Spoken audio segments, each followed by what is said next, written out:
Hello dear law aspirants, Law Eminence Job സെക്യൂരിറ്റിയുടെ പുതിയൊരു വീഡിയോയിലേക്ക് എല്ലാവർക്കും സ്വാഗതം. ഇന്നത്തെ വീഡിയോയിൽ നമ്മൾ ഡിസ്കസ് ചെയ്യുന്നത് ലോ ഓഫ് ടോട്ട് എന്ന് പറയുന്ന ഒരു ഏരിയയിലെ വളരെ പ്രധാനപ്പെട്ട ക്വസ്റ്റ്യൻസ് അടങ്ങിയിട്ടുള്ള ഒരു കുറച്ച് സെറ്റ് ഓഫ് ക്വസ്റ്റ്യൻസ് ആണ്. നമ്മൾ കഴിഞ്ഞ കുറച്ച് ദിവസങ്ങളായിട്ട് ലെക്ചർ സീരീസുകളിലൂടെ ലോ ഓഫ് ക്രൈംസിൻ്റെ ഒക്കെ ഉള്ള ചോദ്യങ്ങൾ നമ്മൾ ഡിസ്കസ് ചെയ്തിട്ടുള്ളതാണ്. ഇന്ന് ലോ ഓഫ് ടോട്ടിലെ ക്വസ്റ്റ്യൻസ് ആണ് ഡിസ്കസ് ചെയ്യുന്നത്. ടോട്ട് എന്ന് പറയുമ്പോൾ തന്നെ നമുക്കറിയാം ജഡ്ജ്മെൻറ്റുകളിൽ നിന്നുണ്ടായി വന്നതുകൊണ്ട് ആ ഒരു ഭാഗത്ത് നിന്ന് വരുന്ന കുറച്ച് ക്വസ്റ്റ്യൻസും നമ്മുടെ സിവിൽ ലോയിൽ തന്നെ വരുന്ന ചില പ്രോബ്ലം ക്വസ്റ്റ്യൻസും ഒക്കെയാണ് ഈ വീഡിയോയിൽ ക്വസ്റ്റ്യൻസ് ഡിസ്കഷനിൽ വരാൻ പോകുന്നത്. അപ്പം എനിക്ക് നിങ്ങളുടെ അടുത്ത് പറയാനുള്ളത്, നിങ്ങൾ ആദ്യമായിട്ടാണ് ലോ എമിനൻസ് ജോബ് സെക്യൂരിറ്റിയുടെ യൂട്യൂബ് വീഡിയോ കാണുന്നതെങ്കിൽ ഞങ്ങളുടെ യൂട്യൂബ് ചാനൽ സബ്സ്ക്രൈബ് ചെയ്യുക, നോട്ടിഫിക്കേഷൻസിനായിട്ട് ബെല്ലൈക്കൺ പ്രസ് ചെയ്യുക. അതുപോലെ തന്നെ ക്വസ്റ്റ്യൻ ഡേ സീരീസ് എന്ന പേരിൽ ഇൻസ്റ്റഗ്രാമിൽ ഒരുപാട് ഇൻഫോർമേറ്റീവ് ആയിട്ടുള്ള കോണ്ടൻറ്റുകൾ നമ്മൾ ഷെയർ ചെയ്യാറുണ്ട്. ആ കോണ്ടൻറ്റുകൾ ലഭിക്കുന്നതിനായിട്ട് ഞങ്ങളുടെ ഇൻസ്റ്റഗ്രാം ചാനൽ ഒന്ന് ഫോളോ ചെയ്യുക. അപ്പോൾ മറ്റ് ഇൻട്രൊഡക്ഷനിലേക്കൊന്നും കിടക്കുന്നില്ല, നമ്മൾ ഡയറക്റ്റായിട്ട് ക്വസ്റ്റ്യൻ ഡിസ്കഷനിലേക്ക് പോകാം. So low of taught. So നമുക്ക് ലോ ഓഫ് ടോട്ടിലെ ഫസ്റ്റ് ക്വസ്റ്റ്യനിലേക്ക് കിടക്കാം. Yes, unreasonable interference in the use or enjoyment of land resulting in some damage constitute എന്നാണ് ചോദിച്ചിരിക്കുന്നത് അല്ലേ. നിങ്ങളൊരു ഭൂമി ഉപയോഗിച്ച് പോരുന്നതിലേക്കുള്ള അൺറീസണബിൾ ആയിട്ടുള്ള ഇൻ്റർഫിയറൻസ്, അവിടെ ഉപയോഗിച്ച വാക്ക് ശ്രദ്ധിക്കണം. Use or enjoyment of land ആണ്. യൂസിനെയും എൻജോയ്മെൻറ്റിലേക്കുമാണ് ഇൻ്റർഫിയർ ചെയ്യുന്നത്, അല്ലാതെ പൊസിഷനിലേക്കല്ല. ഒരാൾ നിങ്ങളുടെ പ്രോപ്പർട്ടിയുടെ പൊസിഷനിലേക്ക് ഇൻ്റർഫിയർ ചെയ്യുകയാണെങ്കിൽ അത് ഒബ്വിയസ്ലി എന്താണ്? ട്രസ്പാസ് ആണ്. ഇവിടെ നിങ്ങളുടെ അടുത്ത് ചോദിച്ചിരിക്കുന്നത് യൂസിലും എൻജോയ്മെൻറ്റിലേക്കും ഇൻ്റർഫിയർ ചെയ്യുക എന്നുള്ളതാണ്. അപ്പോൾ അതിൻ്റെ കൃത്യമായിട്ടുള്ള ഉത്തരം എന്താ? അത് പ്രൈവറ്റ് ന്യൂയിസൻസ് ആണ്.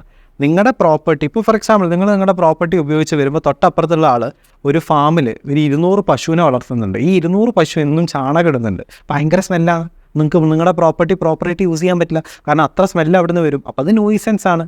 അപ്പോൾ നിങ്ങളുടെ പ്രോപ്പർട്ടിയുടെ യൂസിലേക്കും എൻജോയ്മെൻറ്റിലേക്കും ഒരാൾ അൺലോഫുള്ളി അല്ലെങ്കിൽ അൺറീസണബിളി ഇൻ്റർഫിയർ ചെയ്യുകയാണ്, അത് ന്യൂയിസൻസ് ആണ്. അപ്പോൾ അതുകൊണ്ടാണ് ഇത് ന്യൂയിസൻസ് ആയിട്ട് വരുന്നത്. മനസ്സിലാക്കി വെച്ചോളൂ കേട്ടോ. അടുത്ത ഒരു ചോദ്യം. Shobhika invited Shobhita for a lavish lunch at her home.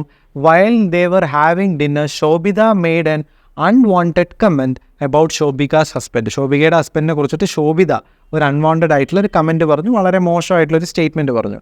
Frustrated by the Shobhika abused Shobhita. ശോഭിതയെ അബ്യൂസ് ചെയ്തു? ശോഭിക അബ്യൂസ് ചെയ്തു. Telling her that she is a coquette. അവരൊരു മോശം സ്ത്രീയാണ്, ഒരു അഡൾട്രസ് ആണ്, കൊക്കറ്റാണെന്ന് പറഞ്ഞിട്ട് അവരെ അധിക്ഷേപിച്ചു. ആരാണ് അധിക്ഷേപിച്ചത്? ശോഭിതയാണ് അധിക്ഷേപിച്ചത് കേട്ടോ. Shobhita left the home and within few days filed a suit of defamation against Shobhika. Now decide എന്നാണ് പറഞ്ഞത്. ശോഭിത അവിടുന്ന് ഉടനെ തന്നെ വീട്ടിൽ നിന്ന് പോന്നിട്ട് ഇവൾക്കെതിരെ ഡിഫമേഷനിലൊരു കേസ് കൊടുത്തു. കാരണം ആ വിളിച്ച വാക്കെന്താ? കൊക്കറ്റാണ്, അഡൾട്രസ് ആണ് എന്നാണ് വിളിച്ചിരിക്കുന്നത് അല്ലേ. ഓപ്ഷൻസിൽ എന്തൊക്കെയാണ് പറയുന്നത്? Shobhika is liable as she should not have insulted Shobhita. Option B, Shobhika is liable as she had used derogatory statements about Shobhita. Shobhita is not liable as she has not communicated this statement to anybody except Shobhita. Shobhita is not liable as she has made defamatory statement as being provoked by Shobhita. ഇവിടെ ഈ ചോദ്യത്തെ address ചെയ്യുമ്പോൾ ആദ്യം പറയാനുള്ളത് എന്താ വെച്ചാൽ, ഈ ചോദ്യത്തിൻ്റെ പ്രശ്നം എന്താ? ഈ ചോദ്യത്തിൻ്റെ പ്രശ്നം ഈ പേരുകൾ തന്നെയാണ്. ഇവർക്ക് എളുപ്പത്തിൽ രശ്മി ആൻഡ് സരള എന്ന 2 പേരുകൾ ഇടായിരുന്നു. എന്തുകൊണ്ടാണ് ആ പേരിടാത്തത്? ഇങ്ങനെ പേരുകൾ ഇട്ടിട്ട് ശോഭിക, ശോഭിത, അരുൺ, വരുൺ, തരുൺ, സരുൺ എന്നൊക്കെ പറഞ്ഞിട്ടുള്ള പേരുകളിട്ട് കൺഫ്യൂസ് ചെയ്യുകയാണ് നിങ്ങളെ. അപ്പോൾ ഇത്തരം ക്വസ്റ്റ്യനുകൾ ഞാൻ പലപ്പോഴും മക്കളുടെ അടുത്ത് പറയാറുണ്ട്, ആദ്യത്തെ അറ്റംപ്റ്റിൽ എടുക്കാതിരിക്കുന്നത് നല്ലത്. വെറുതെ എന്തിനാണ് നമ്മൾ ഈ ക്വസ്റ്റ്യൻസ് അറ്റംപ്റ്റ് ചെയ്തിട്ട് പണി വാങ്ങുന്നത്? അപ്പോൾ ആദ്യത്തെ അറ്റംപ്റ്റിൽ ഈ ക്വസ്റ്റ്യൻ ലീവ് ചെയ്യുന്നത് തന്നെയാണ് നല്ലത്, കാരണം ഇത് കൺഫ്യൂസിങ് ക്വസ്റ്റ്യനാണ്.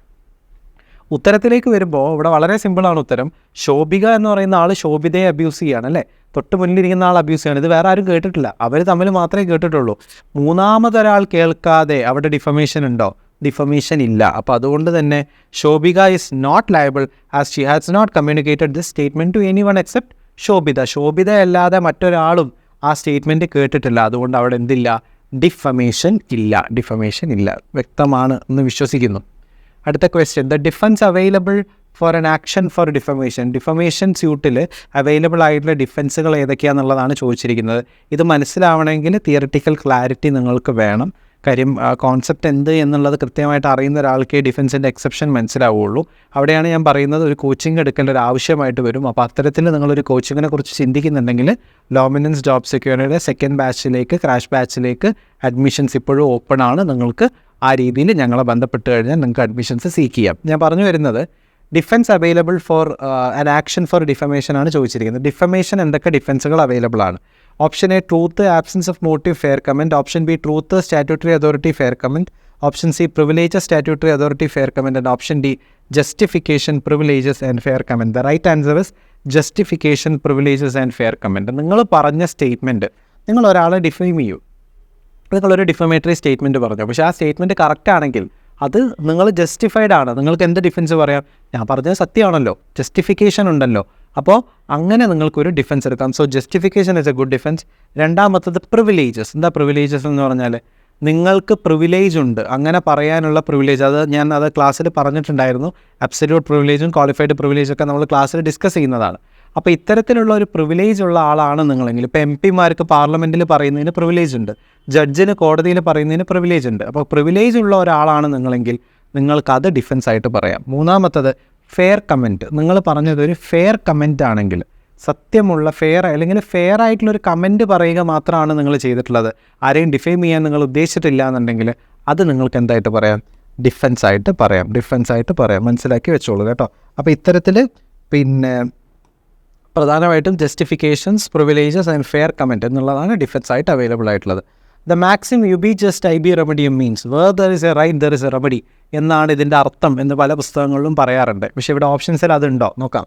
Where there is a wrong there is no remedy, where there is no remedy without a wrong there is no wrong without a remedy, there is no right without a remedy എന്നാണ് ചോദിച്ചിരിക്കുന്നത്. അപ്പോൾ where there is a right there is a remedy എന്ന options ഇവിടെ available അല്ല. പക്ഷേ അതിനോട് സമാനമായൊരു option ഇവിടെ available ആണ്. എന്താ പറഞ്ഞത്? എവിടെയൊക്കെ റൈറ്റ് ഉണ്ടോ അവിടെയൊക്കെ റെമഡി ഉണ്ട്. അതിന് സമാനമായ ഓപ്ഷൻ ഏതാ? ഓപ്ഷൻ സി ആണ്. There is no wrong without a remedy. Remedy ഇല്ലാത്ത റോങ് ഇല്ല. എവിടെയൊക്കെ റൈറ്റ് ഉണ്ടോ അവിടെ റെമഡി ഉണ്ട് എന്ന് പറയുമ്പോൾ എന്താ ഉദ്ദേശിക്കുന്നത്? ആ റൈറ്റ് വയലേറ്റ് ചെയ്യപ്പെട്ടാൽ റെമഡി ഉണ്ട്. അപ്പോൾ എവിടെ ഒരു റോങ് ഉണ്ടോ there is no wrong without a remedy. Wrong ഉണ്ടോ അവിടെ റെമഡി ഉണ്ട്. There is no wrong without a remedy എന്നുള്ളതാണ് അതിൻ്റെ കറക്റ്റായിട്ടുള്ള ആൻസർ വരുന്നത്. അടുത്ത ക്വസ്റ്റ്യൻ നോക്കാം. Which of the following statements are correct എന്നാണ് ചോദിച്ചിരിക്കുന്നത്. 3 സ്റ്റേറ്റ്മെൻറ്റുകൾ തന്നിട്ടുണ്ട്. ഇൻ ടോട്ട് duties are imposed by law whereas in contract duties are undertaken by party. Law ആണ് കോൺട്രാക്റ്റിൽ ഡ്യൂട്ടി ഇമ്പോസ് ചെയ്യുന്നത്, മറ്റടുത്ത് പാർട്ടിയാണ്. ഈ സ്റ്റേറ്റ്മെൻറ്റ് ശരിയല്ലേ? ശരിയാണ്. രണ്ടാമത്തത് ഇൻ ടോട്ട് damages are liquidated in contract damages are unliquidated. തെറ്റാണ്. കോൺട്രാക്റ്റിൽ ഡാമേജസ് ലിക്വിഡേറ്റഡും ടോർട്ടിൽ അൺലിക്വിഡേറ്റഡും ആണ്. അതുകൊണ്ട് ബി തെറ്റാണ്. അടുത്ത ഓപ്ഷൻ നോക്കാം. In tort it is right in rum but in contract it is right in പേഴ്സണും. Absolutely correct ആയിട്ടുള്ള സ്റ്റേറ്റ്മെൻ്റ് ആണ്. നാലാമത്തത് നോക്കാം. In taught A person may be liable for the taught of others but in contract liability lies to the party only. Yes, അതും കറക്റ്റാണ്. So ഇതിലേതാ ചോദിച്ചിരിക്കുന്നത്? ഏതൊക്കെ സ്റ്റേറ്റ്മെൻറ്റുകളാണ് correct? എയും സിയും ഡിയുമാണ് കറക്റ്റ്. എയും സിയും ഡിയുമാണ് കറക്റ്റ്. ബി എന്ന് പറയുന്നത് തെറ്റാണ്. അടുത്ത ക്വസ്റ്റ്യൻ നോക്കുകയാണെങ്കിൽ, ഒരു ബൈസിക്കിൾ റൈഡ് ചെയ്തുകൊണ്ടിരിക്കുകയായിരുന്നു on a rainy day on the road which had no street light പോലും ഇല്ലാത്ത ഒരു റോഡിലൂടെ ബൈക്ക് ഓടിച്ചുകൊണ്ടിരിക്കുകയായിരുന്നു. He came in contact with a live wire lying on the road which was inundated with water and got electrocuted. അതിലൊരു cycle ഓടിച്ചുകൊണ്ടിരിക്കുമ്പം ഒരു കുഴിയിൽ electric wire വീണ് കിടക്കുന്നുണ്ടായിരുന്നു. അപ്പോൾ സ്വാഭാവികമായിട്ടും വെള്ളമുള്ള ഇലക്ട്രിക് വയർ ആകുമ്പോൾ എന്തിലൂടെ സർക്യൂട്ട് പോകുന്നുണ്ടാവും. അതുകൊണ്ട് തന്നെ സൈക്കിൾ അതിൽ വന്നപ്പോൾ പുള്ളി ഇലക്ട്രിക്കേറ്റഡ് ആയി. S wife brought an action against electricity board for negligence മൂലമാണെന്ന് പറഞ്ഞിട്ട് എൻ്റെ ഭാര്യ ഇലക്ട്രിസിറ്റി ബോർഡിനെതിരെ കേസ് കൊടുത്തു. ഇനി ആ കേസിൻ്റെ പൊസിഷൻ എന്താണെന്നാണ് നിങ്ങളോട് ചോദിച്ചിരിക്കുന്നത്. The board is not liable as the accident happened because of the negligence of the സൈക്ലിസ്റ്റിൻ്റെ നെഗ്ലിജൻസ് മൂലമാണ് ആക്ഷൻ ഉണ്ടായത്. ആണോ? ആലോചിച്ചാൽ തന്നെ നിങ്ങൾക്ക് മനസ്സിലാവും. ഒരു ഇലക്ട്രിസിറ്റി കമ്പി ആര് ശ്രദ്ധിക്കേണ്ട കാര്യമാണ്? ഇലക്ട്രിസിറ്റി ബോർഡ് ശ്രദ്ധിക്കേണ്ട കാര്യമാണ്.